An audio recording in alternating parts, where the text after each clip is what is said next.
Dia hanya modal komputer dan lain-lain. Orangnya sendiri sudah laku dijual. Mereka kaya tuh karena fasilitas dan monopoli.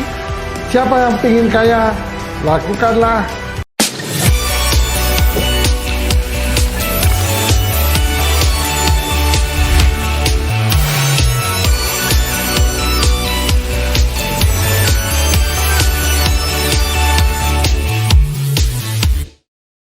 Hai semuanya, kembali lagi di channel Mister Puisi. Wah, hari ini kita sore-sore di Mister Puisi. Tapi kali ini kayaknya kita nggak podcast ya, kita nggak ada pembicaraan yang serius nih. Dan saya juga, ini kita mau ngapain sekarang Mister Puisi? Kita ini ya, apa namanya, kalau kemarin dulu kan saya punya angka 0 Iya. sampai 9 kan. Oke. Nah, kalau 0 katanya dulu kan rugi, Iya. kalau punya angka kan beruntung Iya. gitu ya. Nah, sekarang saya punya angka lagi. Oke, kita main game lagi berarti ini. Bukan main game, ini ada angka-angka yang sangat mengandung arti. Oh. Kalau kemarin kan 0 sampai 9 itu Iya. angka keberuntungan. Iya. Sekarang ini angkanya 1 sampai 4. Oke. Nah, apa itu 1 sampai 4? 1 sampai 4. Nah, ini nanti saya terangkan. Ini juga bagus pendidikan untuk orang banyak, sehingga mereka bisa kaya raya. Oh. Bagaimana sih kaya raya zaman now ini? Oke. Kenapa sih zaman now ini bisa orang membuat kaya raya? Oke. Membuat orang triliunan baru Ya. di bumi ini. Iya. Bukan di Indonesia saja, di seluruh dunia. Iya. Nah, itulah bagaimana kita menjelaskan betapa zaman now ini sungguh sangat luar biasa, di mana orang yang tidak punya modal bisa menjadi kaya raya. Oke. Nah, untuk itu baiklah saya akan menceritakan sedikit angka 1 sampai angka 4. Iya.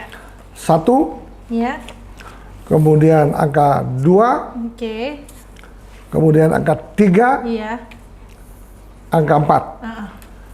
Angka 1, 2, 3, 4 ini bukan merupakan angka keberuntungan, mungkin juga bukan angka yang sial dan lain-lain. Maknanya begini. Gimana Mister? Saya memaknainya sendiri angka 1 ini. Oke. Angka 1 kita kategorikan sebagai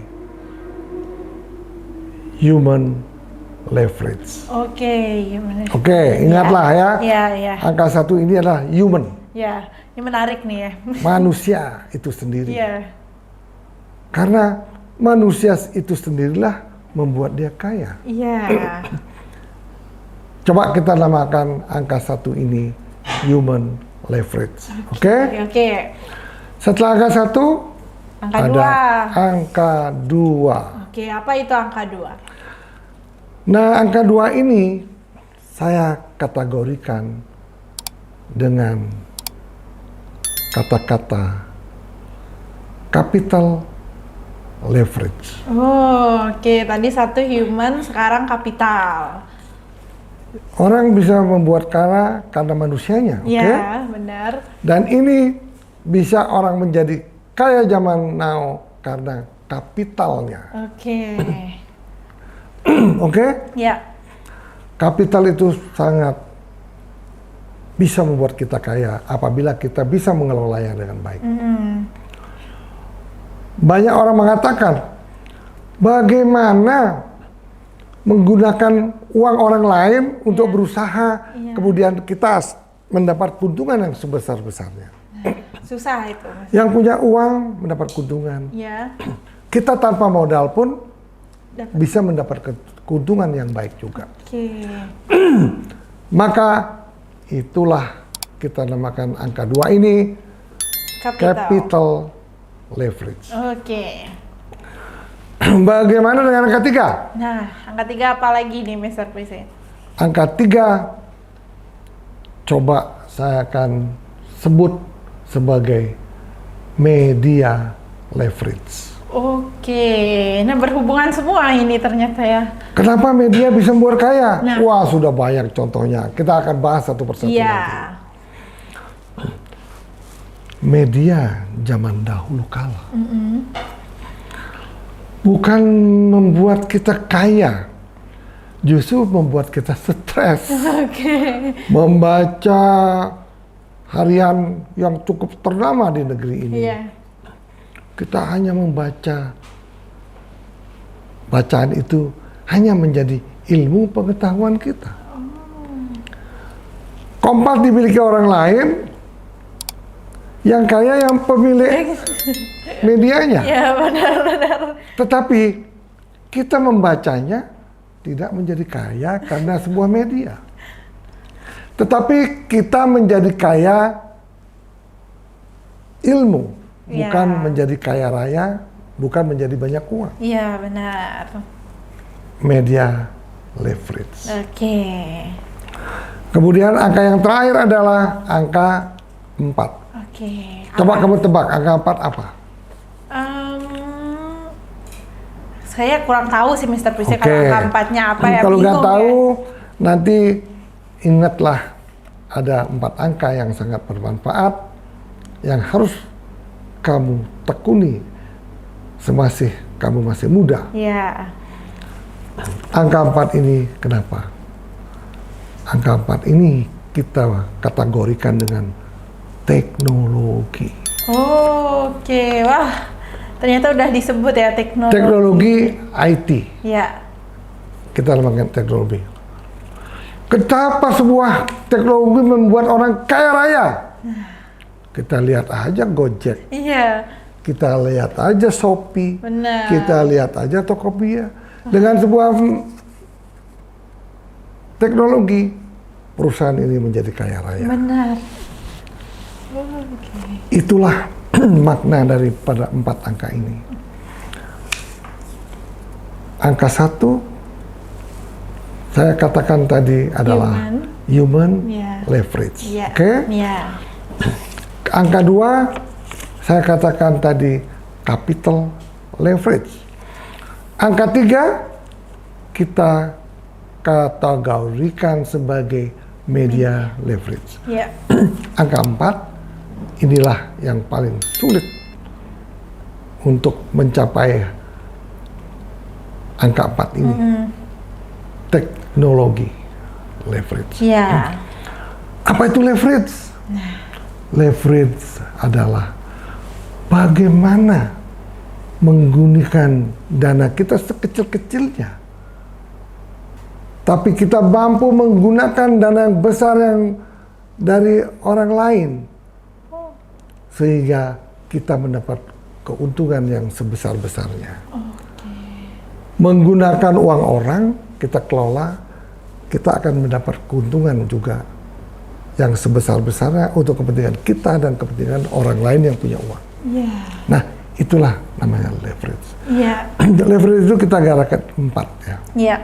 Nah, makanya kalau kamu mau hebat, mampukah Anda ini melakukan angka 1, 2, 3, 4 itu? Oke, itu yang susah sebenarnya. Kalau kamu mampu, percayalah, kamu pasti akan menjadi hebat, menjadi kaya raya. Kaya raya zaman now karena dia menguasai 1, 2, 3, 4. 1, 2, 3 saja sudah super hebat, apalagi keempat-empatnya. Dia pasti akan menjadi konglomerat. Oke. Gitu loh. Memangnya ada gitu Mr. Puisi yang udah menguasai keempat, atau tadi kata Mr. Puisi 3 aja cukup gitu. Emang udah ada di sini di Indonesia lah gitu yang menguasai ini gitu. Coba kita bahas ya, orang kaya zaman now. Ya. Ya kita bahas harusnya orang yang udah terkenal dong. Iya, benar. Kalau orang nggak terkenal kan nggak tahu apa yang kita bicarakan. Benar. Siapa? Coba kita contoh, banyak artis-artis yang terkenal. Ya. Tetapi yang luar biasa adalah 1 orang. Siapa? Contoh kita ambil Raffi Ahmad. Oh, Oke? Sultan Andara. Dia sudah masuk dalam kategori 1 ini. Human. Kenapa dia bilang masuk? Human leverage. Iya. Orangnya sendiri sudah menjadi human leverage. Ya kan? Iya. Orangnya sendiri sudah laku dijual, mereka bisa menjadi presenter, menjadi host, jadi lain-lain. Nah itu dirinya sendiri sudah merupakan human leverage. Setelah dia menjadikan keahliannya itu menjadi uang, mereka pasti butuhkan juga kapital. Karena kapital dari dia mungkin cukup lama baru bisa besar. Dia membutuhkan juga uang, ya kan? Nah, inilah dia lakukan. Kemudian dia sendiri sebagai human leverage yang sudah kaya, karena dia sudah masuk ke seluruh TV, di seluruh sosial media dan lain-lain, iklan dan lain-lain, mereka sudah banyak uang. Tetapi dia tidak cukup sendiri saja. Mereka mencari human, tenaga-tenaga ahli yang bisa mendukung kegiatannya dia. Dia tidak puas hanya sebagai presenter aja, dia tidak puas pemain sinetron aja. Dia mendirikanlah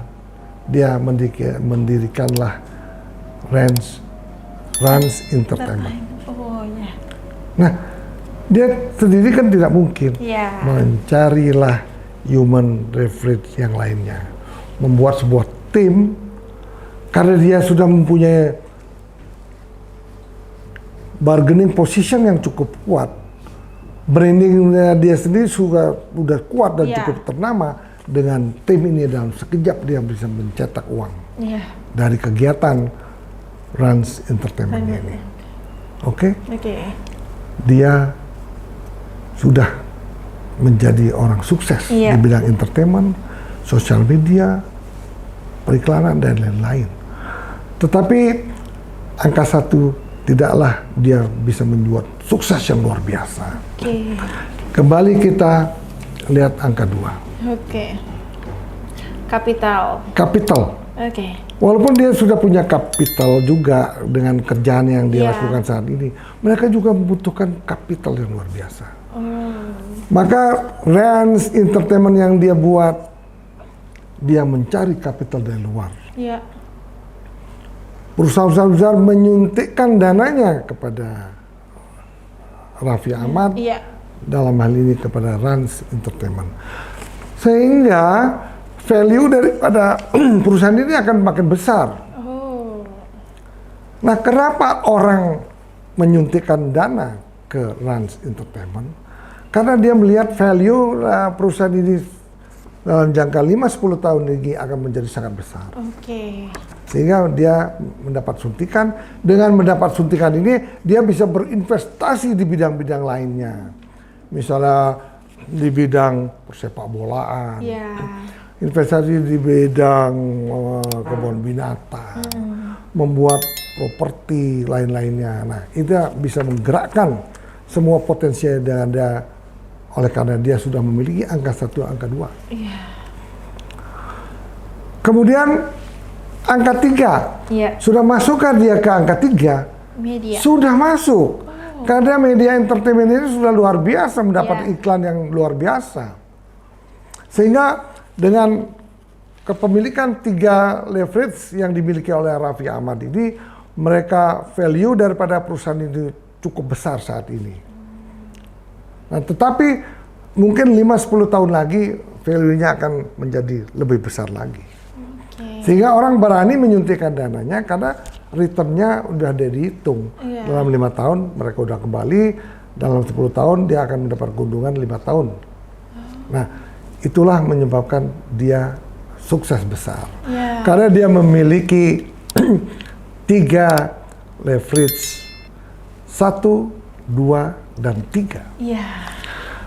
Kemudian leverage keempat, sudahkah dimiliki oleh dia? Belum mencapai ini. Tapi kalau dia sudah memiliki seperti perusahaan Gojek, Shopee, dia sudah memiliki ini. Saat itu dia akan menjadi konglomerat. Percaya apa tidak? Ya, sangat percaya. Gitu loh. Karena dengan 3 angka aja udah buat dia tuh kaya banget Mr. Puisi, apalagi nyampe ke 4 gitu. Nah, tapi ini pertanyaan gini Mr. Puisi, zaman dulu itu banyak nih pengusaha kaya raya nih Mr. Puisi. Belum ada yang namanya teknologi kan Mr. Puisi. Tapi kok mereka kaya gitu. Sedangkan sekarang ini harus dipenuhi. Beda. Orang kaya zaman dulu Iya. sama orang kaya zaman sekarang, cara mendapatkan uangnya sangat beda. Oke. Bedanya di mana? Zaman dulu dia mungkin hanya punya 2, Human dan capital. human leverage. Oke. Habis itu kapital dia punya mungkin dapatnya dari bank. Oke.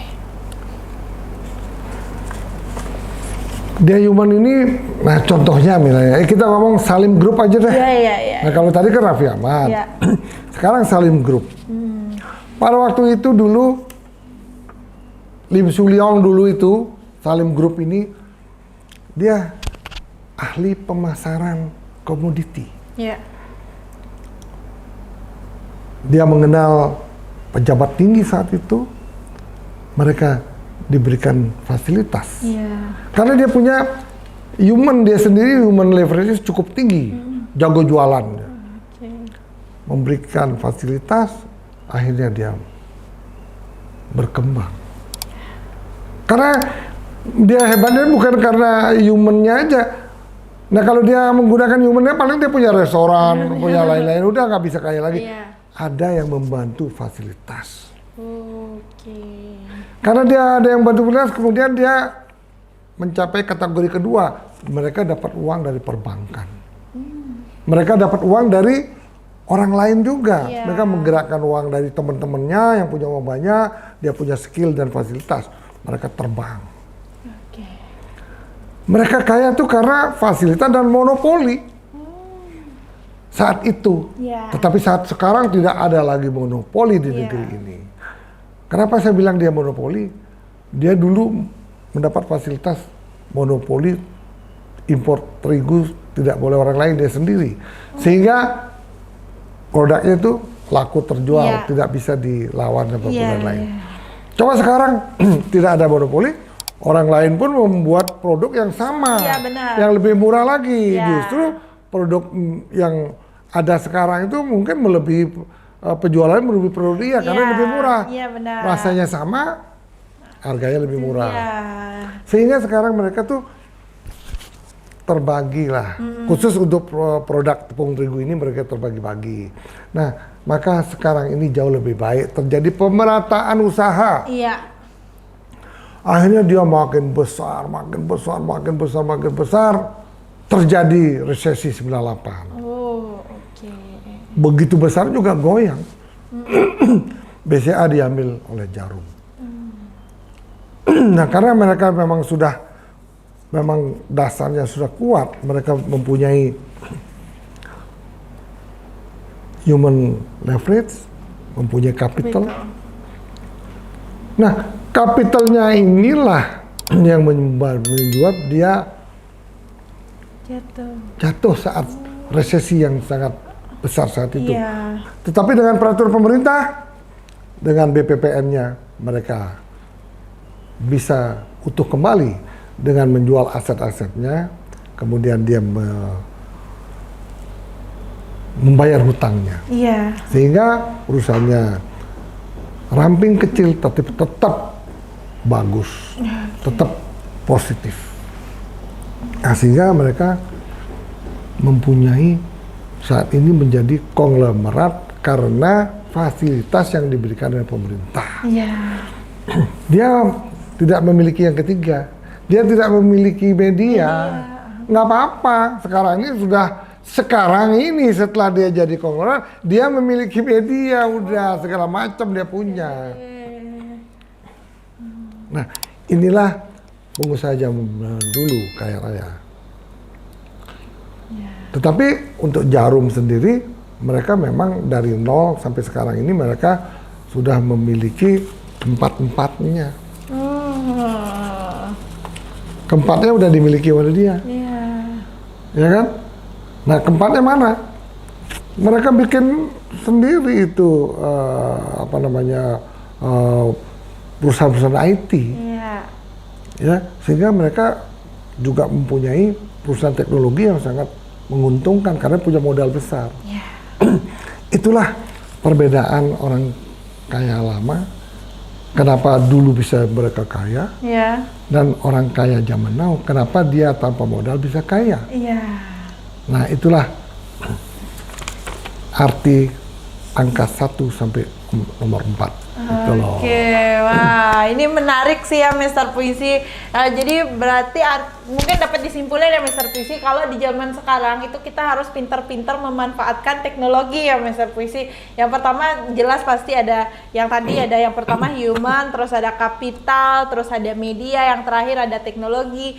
Nah maka dari itu buat teman-teman di rumah jangan pernah lupakan yang namanya teknologi. Ada contoh lain lagi. Dari human ini pun bisa menjadi duit juga. Oke. Iya. Ya kan? Kita mencari misalnya ya, Iya. ahli-ahli human, ahli dari Padang yang jago memasak Padang. Iya. Yang enak banget, tapi kita pilih yang human levelnya tinggi gitu. Akhirnya kita bikin restoran Padang. Namanya contohnya banyak restoran Padang yang udah maju karena human leverage-nya cukup tinggi. Iya benar. Mereka bukan buat franchise kan? Mereka juga menjadi kaya raya dengan human leverage ini. Tetapi tidak bisa sangat besar sekali usahanya. Kaya karena human leverage. Kemungkinan karena dia sudah maju, mereka dapat kapital lagi untuk membuat franchise Yang lainnya di seluruh Indonesia. Iya. Nah, yang dua ini ya udah cukup sebetulnya. Kalau kamu punya yang dua ini udah cukup, nantinya udah cukup lah. Tapi kalau bisa dapat yang 3, lebih bagus lagi, apalagi yang 4. Nah, itu sebetulnya. Kemudian banyak sekali juga trader-trader itu menggunakan angka 2 dia. Ya. Capital leverage. Benar.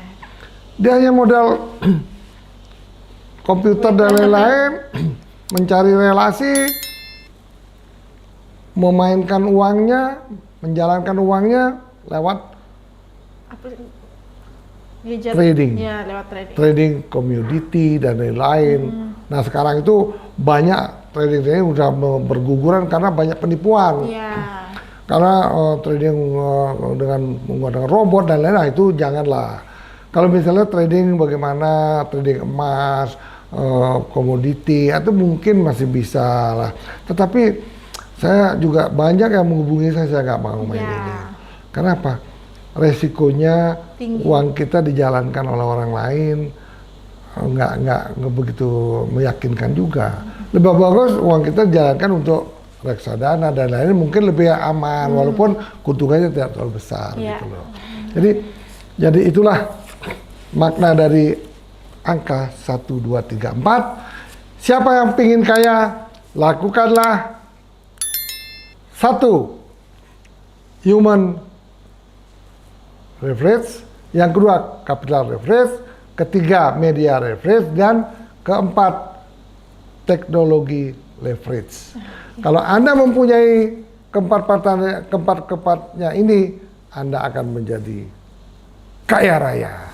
Oke, tepuk tangan dulu Pak Mister Puisi. Wah, keren nih pembahasan kali ini. Yang pastinya pasti bermanfaat banget nih Mister Puisi buat teman-teman yang nonton di rumah. Nah, jadi kita udah bahas nih Mister Puisi tentang 4 angka ini dan ternyata memiliki makna yang sangat luar biasa banget, apalagi untuk kita anak muda dan orang-orang yang ingin kaya di zaman now seperti saat ini. Nah, buat teman-teman di rumah jangan pernah bosan buat nonton channelnya Mister Puisi karena kita akan selalu membahas hal-hal yang menarik kayak gitu. Jadi buat teman-teman di rumah jangan lupa like, comment, dan subscribe channel Mister Puisi. Sampai jumpa kembali. Bye bye.